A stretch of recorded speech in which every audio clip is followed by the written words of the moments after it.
It's a bold move to make a Jurassic movie where in the world of that film, people don't have an interest in dinosaurs anymore. Don't put it out into the world, Universal. It might come true. Also, InGen's gone out of business. That's how bad things are on the dino front. And then the final boss of the movie, the D-Rex. I don't even know if I'd call that a dinosaur. All right, so I'm so glad that I helped some of you see Jurassic World Rebirth for the AMC Screen Unseen early screening, where some of you got to see the movie as a surprise. Well, surprise, because, I was able to give you the heads up, but 2 weeks early for just $5, right? That's pretty good. And many of you wrote to me about what a wonderful time that you had, and I was so happy to help that happen. But at a full price point for the ticket, and when the movie is officially out, I don't know if Jurassic World Rebirth is worth it. It's a holiday weekend here in the United States. So if you feel like going to a movie, you got some time off, you could see this in theaters, but I would keep those expectations real low. So Jurassic World, when they kind of restarted the franchise, that brought us back to the theme park, which proved to be fantastic. But Jurassic World Rebirth, and they kind of went from there. But this latest film, to be honest, is more of a remake of Jurassic Park 2 and 3. Mostly 3, because the movie spends surprisingly little time in any facilities, theme park or scientific. It's a lot of camping. I'm not a big camper. Maybe that's one of the reasons also I didn't love the movie. I was like, we gotta find a facility sometime. All right, so the best sequence in the film, by far, is the T-Rex versus the raft sequence, which is from the original novel. A lot of Jurassic superfans lit up when they saw that was going to be included in the movie. And you were right to. It's fantastic. And as I watch that, and someone's going to upload it online, that's the problem with social media these days. That sequence will be online probably within it's not a Marvel or DC movie, but pretty fast. And that's a shame. So as I watched it, I thought to myself, that Michael Crichton, he really was the master, right? What he dreamed up decades ago, R.I.P. Michael Crichton, what he dreamed up decades ago is so much better than what else is in this movie. Jurassic World Rebirth is also missing the Steven Spielberg magic and wonder, because again, this is a movie that takes place in a world where nobody cares about dinosaurs anymore. And our characters, they literally say they either just want to get paid or survive, which is understandable, but not a great attitude for the movie. Also, it's awfully preachy for a dinosaur movie. Look, obviously, the Jurassic movies have always been about science versus business. I'm sure some of you are typing that right now. Although I'll be curious to see how many people defend this movie. But anyway, I don't remember the movies ever talking about it so much. Show don't tell. Remember that wonderful little ride at the beginning of the first movie? That was so great, and it did a lot. It did a lot to get the point. I guess it featured some talking, but it was a really great delivery system. Here they're just like, let's sit down and talk about it. And I'm like, no. Social and economic commentary and character development take up an awful lot of this movie, to the point where 30 to 40 minutes in, I was like, you are going to have dinosaurs in your dinosaur movie, right? And they spend so much time on that freaking boat. I had thought from the trailers that the big water battle was going to be the third act, or I guess it makes sense that the D-Rex would be the third act. But I thought that was going to take place later on in the movie, like they were trying to get away. But no, it happens first. The space on the boat, it's a big boat. They have a big boat, but it's not big enough. But it's just too small and uninteresting to spend that much time there. And this is where also a lot of the dreaded talking took place. I was like, let's get off this boat, man. And I don't mind character development, of course. Everybody loves it. It's crucial to creating characters that the audience cares about. But good action movies can do it with a line or two. And also, again, through showing instead of telling. I knew Alan Grant didn't want to have kids, and Ellie Sattler did. And I knew that as he spent more time with these kids in the movie, that he started to warm to them. Never once in the first movie did he go, spending time with you kids makes me feel maybe I might want some on my own. We got it. And I knew Dr. Ian Malcolm was a rock star, chaos theory person, right? With multiple divorces. But they never had deep conversations about it. And here it takes up too much time and slows down the momentum of the movie as we have to have these conversations. And weirdly, while they do more talking here, I felt that I knew these three main characters less than I did the three main characters from the first film or Owen and Claire from the second trilogy. Perhaps that's because the movie splits up its time between two groups. I mean, the Jurassic movies always do that. But for some reason, I just don't know if it worked out here, particularly because this family really didn't want to be on the island, which is totally understandable. I mean, you could have told them you dropped them off on Giant Rat Island, and they would have had the same reaction. There was no, ooh, dinosaurs? They were like, oh my God, I want off. Which again, I understand that reaction, especially in the world that this film created, of how people feel about dinosaurs at this point. But that does not work for making the audience also want to be there, right? All right, now let's talk some dinosaurs. You know, I think it's pretty interesting that for all this movie's talk about how the OG dinosaurs just don't cut it anymore, so we got to create these monster dinosaurs to hold the public's interest. Although what were they going to do with the two-headed velociraptor? Honestly. But what do you know? It's the T-Rex who's still king of this franchise. Every single Jurassic movie, the T-Rex has been the standout, no matter how they try to raise the bar. Everybody's always still like, T-Rex, still MVP? Although there's one change here that we'll talk about in the spoiler review, but I'll be curious to see if any of you pick up on it when and if you see the movie, because I thought it was interesting. But yeah, T-Rex, baby, still the best. Now, we got to see the movie in Dolby for the press screening, and I love a good premium screen, as you all know. And it was, of course, super sharp picture quality. But I gotta say, a lot of the times, especially during the daytime scenes, the dinosaur VFX did not mesh with the rest of the film. It's interesting to me. I'm not sure how did it felt like when you watch like an early blockbuster when they were just starting to do VFX, and then if you watch it in modern 4K, how you can really see the VFX not blending with the actual film. Now, I don't like watching stuff in 4K because I'm a big fan of cinematic grain, but I know some of you really love it. So I'm curious to know, the original Jurassic Park, have you ever watched that in 4K, and does it have the same issue? Those VFX, I think, are legendary, deservedly so. But here, often, it would take you out of a scene when dinosaurs, big and small, felt like they were like color forms layered over the film. It just was bizarre. Like that giant pterodactyl creature, it would bite someone. And you were like, you can just see the pieces put together. You know, the actor's just like, and then they go, okay, cut. And then they layer over the VFX. It did not work, to be honest with you. As usual, a lot of humans get killed by dinosaurs. And as the movie got started, I was like, well, that's a lot of red shirts.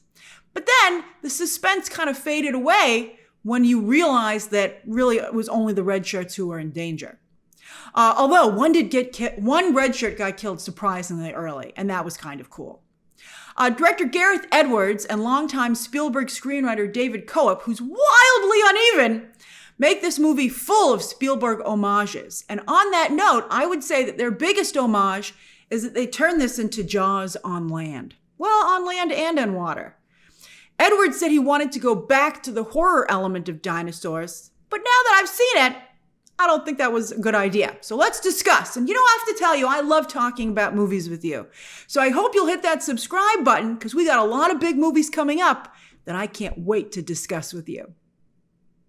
Now, by turning the dinosaurs into monsters and giving the movie a horror vibe where none of the characters on screen want to even be there, right? So again, how does that affect the audience, where everybody on screen's like, let's get out of here?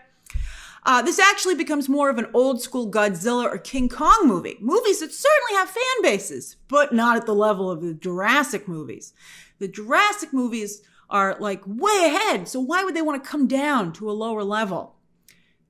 Gareth Edwards was a mistake. So yeah, if you make the dinosaurs monsters, get this, you end up with a monster movie and not a dinosaur movie, which makes perfect sense, but it didn't occur to Universal, and it didn't occur to me, even with all the trailers that we saw. until I actually saw it. And then I was like, oh my gosh, you totally changed it. I also feel outside of the T-Rex, which we get a really good look at, maybe that's one of the reasons that scene is so good. But otherwise, you not only don't get a good look at any of the dinosaurs in the movie, but not even the monster ones, which are the new ones. You would think they'd really show those off. I have a very interesting theory about the D-Rex, though, that I can't wait to talk to you about in the spoiler review. All right, so in the previous Jurassic movies, you really felt immersed in the world of dinosaurs, safely on the other side of the screen. Like the characters in the movie could run away, but you lingered because you were safe, and so you could really really get a good look at these dinosaurs alive. But here, the dinosaurs are as elusive and as fleeting as the shark in Jaws. But they had to do that because they had an animatronic shark that didn't work all the time, and they had to shoot around that. The whole point of Steven Spielberg, when he later went on to do Dinosaur movie, was that they were VFX dinosaurs, some animatronic as well, but they worked, so he could go, really go all the way. Now, Jaws, of course, was a successful movie. But just like the best Jurassic movies, Jaws also had a cozy factor. You have the theme parks, and then also you have a cozy New England town during the summer. You're like, all right, we'll stay on land. We'll have a clam bake. It'll be great. But again, Jurassic World Rebirth is a camping trip from hell. Forget even glamping. It's really bad. A lot of us felt that as dinosaurs moved to the mainlands in these movies, Jurassic would go Dinotopia, right? And it seemed like it might even a little bit in Dominion, or even in Fallen Kingdom, where they explored things like that black market for dinosaurs, and also dino cloning being used on humans. But a little bit like when they jumped from The Force Awakens to The Last Jedi, this movie just totally ignores everything that the Jurassic World movies seem to be building towards, it feels jarring. You're like, but what about all that stuff we were setting up? And they're like, we just decided not to do it. And you're like, but it's weird. Maybe it just does become a monster franchise, but I think that's a mistake. And I think that the direction that this movie takes the franchise in, again, I think it's a mistake, but even more scary is that I think it's going to be very difficult to course correct from.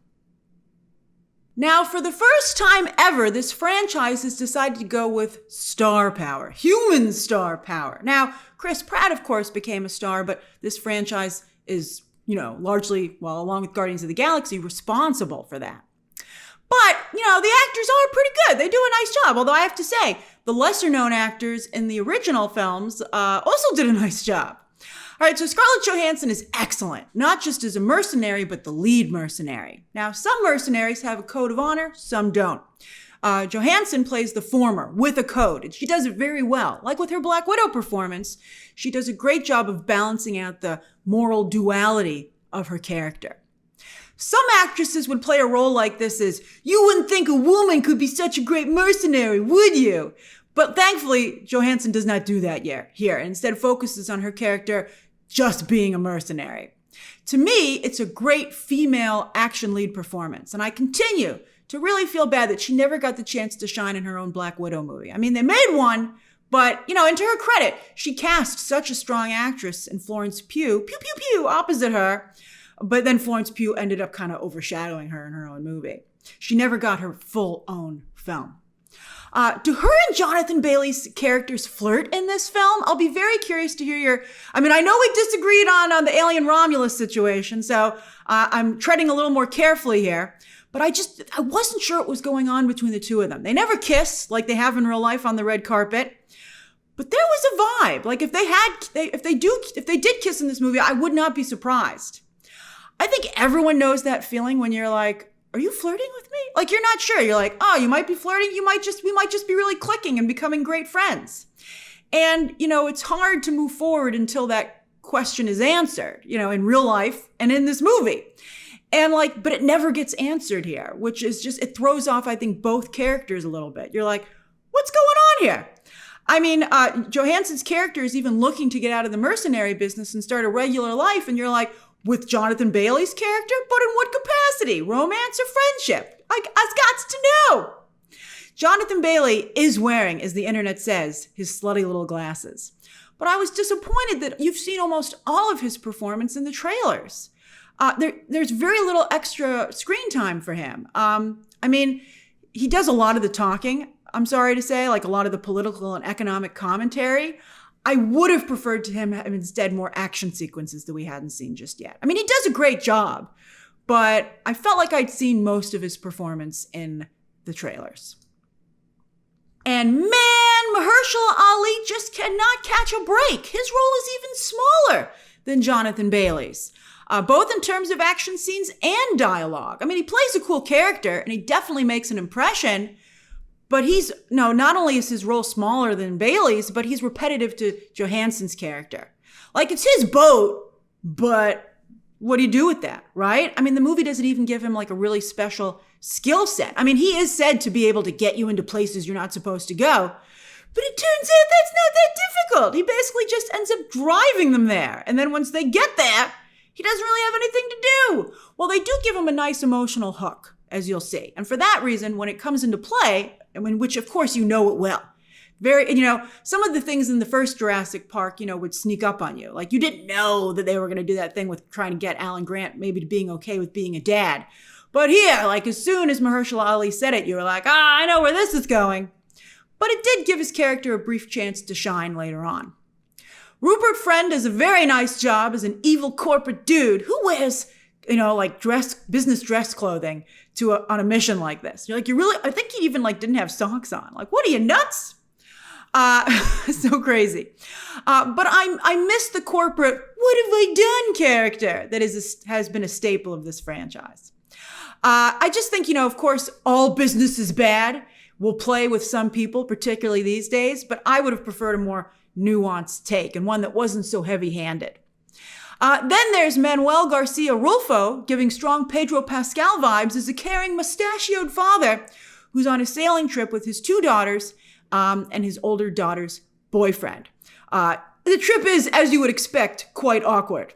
Rulfo and Audrina Miranda are both fantastic. I really like them quite a bit. But the older daughter and her boyfriend, it's not the fault of the actors, it's the script. But the characters are a little frustrating, let's say. Not that they don't have their moments, but, and also the script, again, didn't do this family any favors in that they put them in such a bad, negative mood. And, that's just not a great thing to react to all the time. They're just constantly, but again, it's understandable because the way the script is written, but, it would have been, it's tough. Gareth Edwards does an okay job as a director. I don't think there was a single shot in the movie where I was like, ooh, that's nice. Nothing really blew me away. It's something I did notice, though, that he lifted some direct elements directly out of Rogue One.